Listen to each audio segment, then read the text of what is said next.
বাংলাদেশের উত্তরের এক শহর, যার ইতিহাস হাজার বছরেরও পুরনো।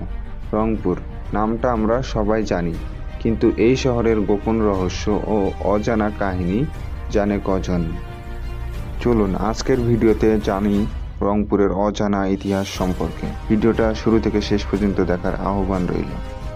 রংপুর শব্দের উৎপত্তি নিয়ে ইতিহাসে দুটি মত আছে। কেউ বলেন রাজা ভগদত্তের রঙ্গমঙ্গল থেকে এসেছে রংপুর, আবার কেউ বলেন এখানে রঙিন পোশাক আর রঙিন শিল্পের জন্য এর নামকরণ। 1787 সালের তিস্তার বন্যা পুরো ভূগোল পাল্টে দিয়েছিল। নদীর ধারা বদলে যায়, জমির রং বদলে যায়, এমনকি মানুষের জীবনযাপনও। তিস্তা আজও উত্তরবঙ্গের প্রাণ। রাজহাট রাজবাড়ি রংপুরের গৌরব। বলা হয় রাজা কুমার গোপাল লাহা ইতালি থেকে মার্বেল এনে এই প্রাসাদ তৈরি করেছিল। কেউ কেউ বলেন এর নিচে এখনও গুপ্ত সুড়ঙ্গ রয়েছে। রংপুর শুধু ইতিহাসই নয়, এটি বাংলাদেশের গ্রিন বাস্কেট। হাড়িভাঙা আম, আলু আর ধান এখানকার অর্থনীতির মূল শক্তি। লোকসঙ্গীত, মেলা আর পীর মাজার, রংপুরের সংস্কৃতি এখনও জীবিত।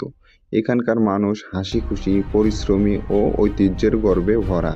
1971 সালে রংপুরে শুরু হয় তীব্র প্রতিবাদ। পাকিস্তানি সেনাদের গণহত্যার মাঝেও মুক্তিকামী মানুষ রক্ত দিয়ে স্বাধীনতার ইতিহাস লেখে। রংপুর ইতিহাস, সংস্কৃতি আর মানুষের ভালোবাসার শহর। এই শহর যদি তোমারও প্রিয় হয় তাহলে কমেন্টে লিখো রংপুর আমার গর্ব। দেখা হবে পরের ভিডিওতে।